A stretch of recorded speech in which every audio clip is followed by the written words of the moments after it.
Hello, everyone, and welcome to another episode of Mente Aprende. I'm Jorge Franco. There's a question that, as a psychiatrist, I've heard countless times in my practice. A question not always articulated with words, but often manifesting as a symptom. Sometimes it's anxiety, sometimes it's a profound sadness, sometimes it's just a simple, plain feeling of emptiness. The question is, why? Why keep going when the pain seems insurmountable? What's the point of all this effort? In our modern society, so fast-paced and full of stimuli, we've perfected ways to avoid suffering, to seek immediate pleasure, and yet that feeling of emptiness, that lack of an anchor, a purpose, it seems to be a silent epidemic. Today, to explore this crossroads of the human soul, we're going to engage in a dialogue with someone who looks suffering in the eye in its most extreme form and extracted from it one of humanity's most luminous lessons. I'm speaking of Dr. Viktor Frankl, psychiatrist, neurologist, philosopher, and perhaps his most defining credential, a survivor of 4 Nazi concentration camps, including Auschwitz. A man who didn't speak about the meaning of life from the comfort of an academic armchair, but from the indelible memory of having lost everything, except, as he would say, the last of the human freedoms, the freedom to choose one's attitude in any given circumstance. Frankl founded what is known as logotherapy, the third Viennese school of psychotherapy, and its central postulate is revolutionary and profoundly hopeful. The most powerful force in human beings is not the pursuit of pleasure, but the pursuit of meaning. For this very special episode, and purely for educational purposes, we've used artificial intelligence to recreate a voice for Dr. Frankl, faithfully based on his texts, primarily his seminal work, Man's Search for Meaning. He won't identify himself as an AI, but will speak to us from the essence of his thought. So without further ado, and with the deepest respect for his legacy, I turn to him for illumination. Dr. Viktor Frankl, welcome to Mente Aprende. Thank you for being here. Dr. Viktor Frankl, in your book, Man's Search for Meaning, you recount experiences that for most of us are simply unimaginable. From my field, psychiatry, we often see suffering as something to be treated, to be mitigated, almost as an enemy to be defeated. However, your work suggests a different relationship with it. My question is, do we make a mistake by viewing suffering solely as something negative? Can suffering, as paradoxical as it may sound, have a place, a purpose, in a meaningful life? Thank you for your question, Dr. Franco. It is the fundamental question. You, in your time, have achieved astonishing medical and technological advancements. You have alleviated much physical and psychological pain.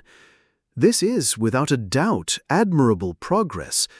But suffering, in its essence, is not a flaw in life's system. It is part of the human condition. What I call the tragic triad of existence: pain, guilt, and death. These are unavoidable. The error, as you suggest, is not in suffering itself, but in the expectation of a life completely free from it. That expectation is what often leads to emptiness and despair. When suffering arrives, and it always does, the person feels betrayed by life. But logotherapy does not say that one should seek suffering. That would be masochism, not heroism.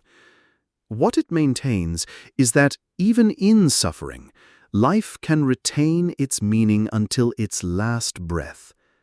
Meaning does not come from suffering, but in spite of suffering. The key lies in the attitude we adopt toward it.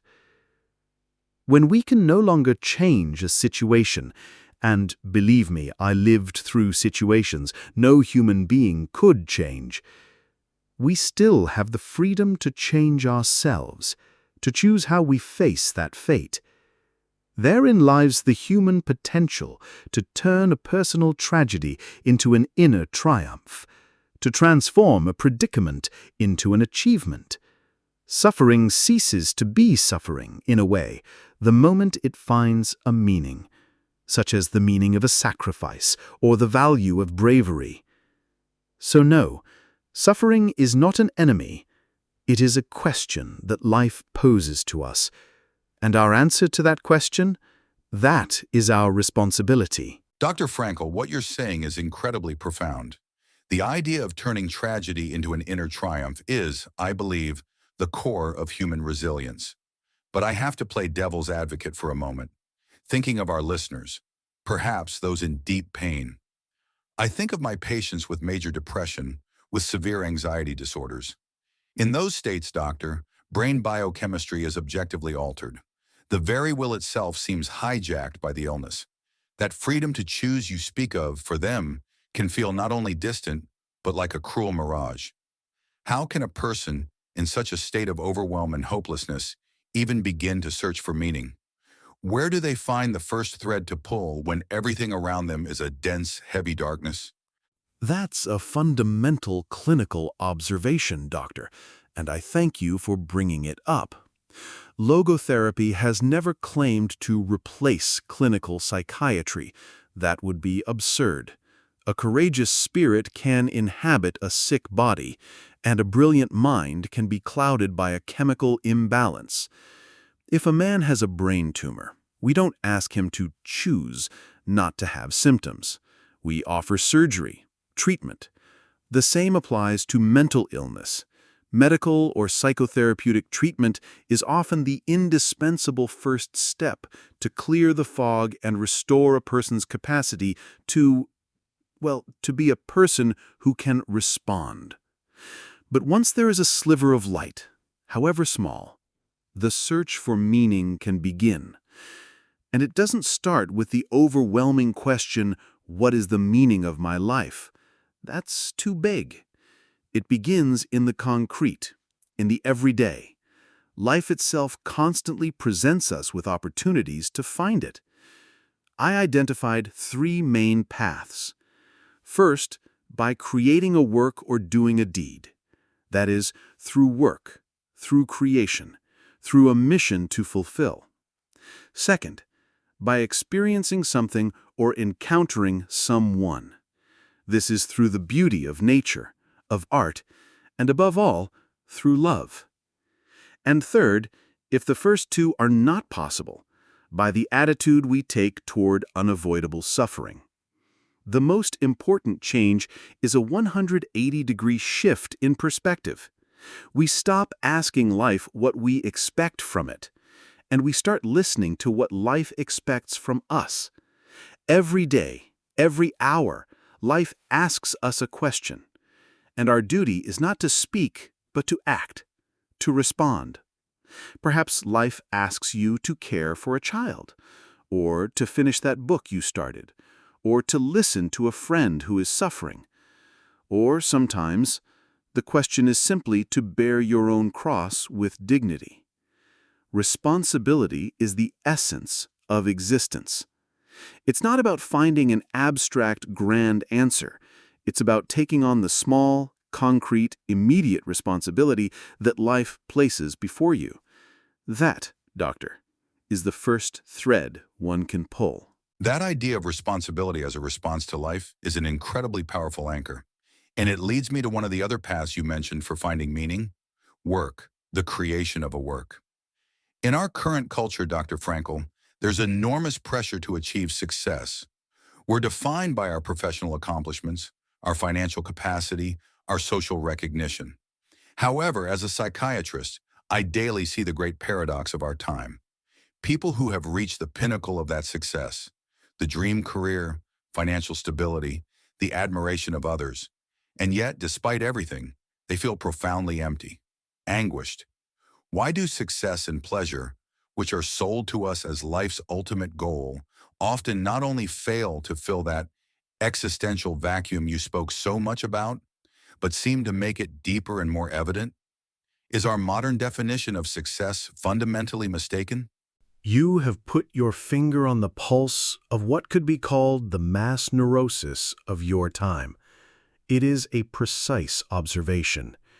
You see, the human psyche is driven by various forces. My great predecessor, Freud, spoke to us of the will to pleasure. My esteemed colleague, Alfred Adler, spoke to us of the will to power, which today you might call the pursuit of success and self-affirmation. Both are undeniable human drives, but they are not the primary drive. They are derivatives. The deepest, truly human motivation is the will to meaning. Happiness, pleasure, success, they are like laughter. You cannot wake up in the morning and say, "Now I will laugh for 3 hours." That would be impossible, wouldn't it? Laughter is a side effect. It occurs when one hears a good joke or experiences a joyful situation. Happiness works the same way. It cannot be the goal. Happiness must be a consequence.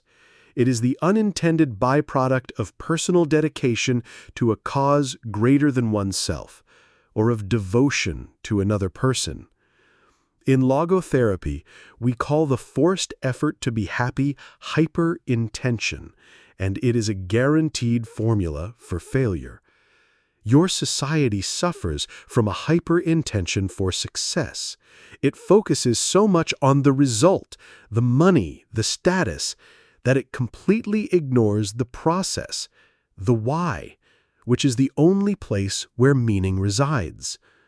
The meaning of a work is not given by prestige, but by contribution. Meaning is not found in what one gets from the world, but in what one gives. A carpenter, building a home for a family, feeling the value of his contribution, can experience a deeper meaning than a billionaire executive who only sees numbers on a screen. The existential vacuum you describe is the abyss that opens when a person has the means to live but lacks a why for living. Your society has confused the consequence with the objective. You pursue success hoping it will give you meaning, when it is meaning alone that can define true success. It has become very clear, Doctor, how that pursuit of success and pleasure for their own sake can leave us feeling empty. This naturally leads me to the second great path you outlined, one that seems to go in the exact opposite direction of the ego: love. In your book, you describe in an incredibly moving way how the memory of your wife, her mental image, the conversations you held with her internally, became a form of salvation in the darkest moments of the concentration camp. Today, in 2025, we live in an era of rapid relationships, of dating apps, of swiping left or right. Sometimes love seems to be treated more as a consumer product to quell loneliness than as a deep connection. How does your vision of love, that redemptive, almost spiritual love, fit into this modern world? Have we devalued love, reducing it to another form of fleeting pleasure? Love. Yes, it is perhaps the most important and at the same time the most misunderstood pillar of human existence. What your culture often calls love is, as you rightly say, a search for personal satisfaction. I seek someone so I don't feel alone. I seek someone to make me feel desired, happy, complete. The focus of the equation remains on the I, on what I receive. It is a form of egoism à deux. But the love I speak of, the love capable of giving deep meaning to life, is an act of self-transcendence. It is not primarily an emotion. Emotions are volatile. They come and go like the weather. It is an intentional act of the will. It is a spiritual act. To love is the capacity to see another person, not just for who they are in their factual day-to-day reality, but for what they can become. It is glimpsing their potentiality, and through our love, helping them to realize it. Yes, in the most absolute desolation, as we marched in the snow before dawn, beaten, starving, I could retreat into my inner world and converse with my wife. Her image, the way she smiled, her courage. And it was there, in that filthy barracks, that I understood the truth that poets and thinkers have tried to tell us for centuries, that man's salvation is through love and in love. I understood how a man, even if he has nothing left in this world, can know happiness, if only for a brief instant, in the contemplation of his beloved. It did not matter whether she lived or not, the power of that love was real and immutable. Love is not about finding the perfect person who fits into our lives. It is about committing to an imperfect person and seeing them with a depth that helps them to grow. It is not something you receive, it is something you give. As long as culture continues to treat love as a cure for loneliness, it will continue to generate frustration. True love, the kind that gives meaning, never asks, "What will I get out of this?" It only asks, "What does the beloved person need from me?" And in that giving, one finds the reason to keep living. Doctor, everything we've discussed so far, responsibility, transcendent love, our attitude toward pain, requires something increasingly scarce in our world: introspection, inner silence. I must confront your philosophy with what is perhaps the greatest challenge of our era: massive distraction. We live immersed in an ocean of notifications, social media, 24-hour news, on-demand entertainment. It's constant noise designed to capture our attention. This environment seems to promote the exact opposite of what you propose. It fosters instant gratification instead of long-term purpose. It pushes us to react, not to respond consciously. From your perspective, is this technology the biggest modern obstacle for a person to find their why? How can we hear the question life asks us if we can barely hear ourselves? That is a very acute observation. I did not know these screens you speak of, but I am very familiar with the human behavior you describe. You see, this incessant noise you mention is not the cause of existential emptiness. It is its most perfect and loudest manifestation. It is the symptom.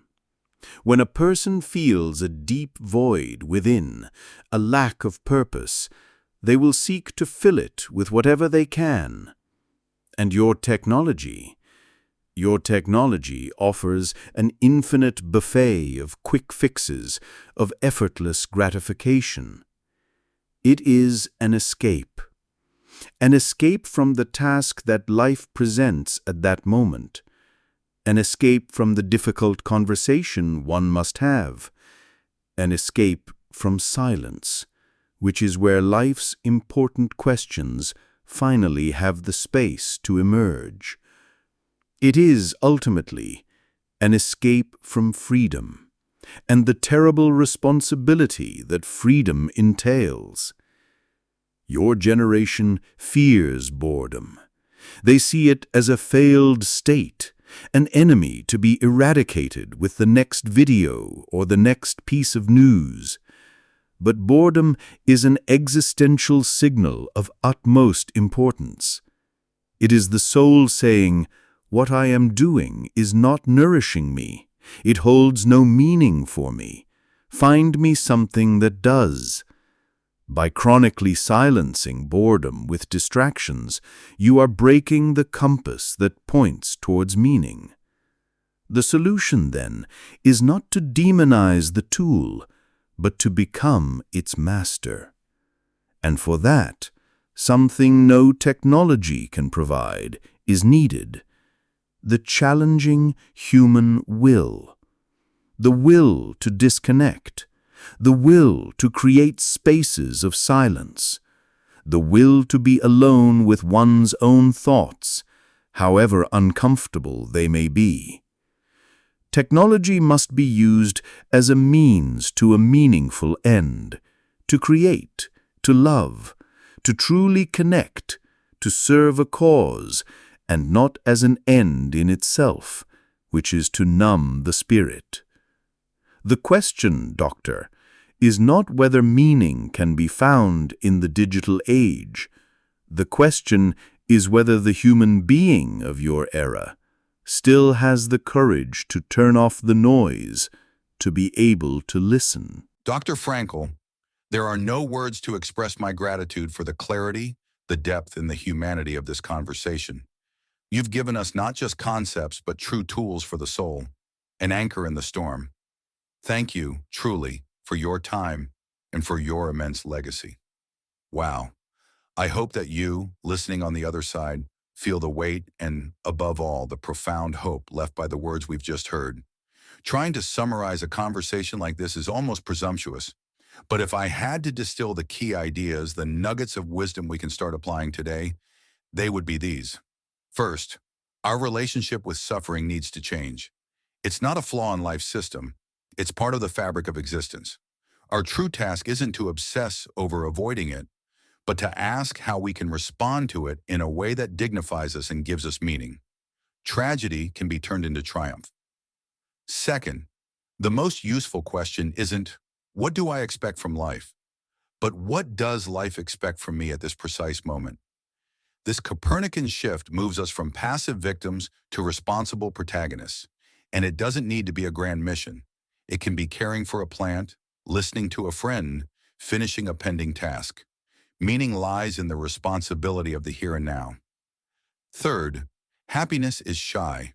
If we chase it directly, it slips away. Logotherapy teaches us that well-being, satisfaction, and happiness are consequences. They are the fruits that grow when we plant the tree of meaning. Dedicate yourself to a cause, commit yourself to a person, and happiness will come to sit beside you unbidden. And fourth, and perhaps the most urgent for us today, we must have the courage to turn off the noise. Constant distraction is an escape from important questions.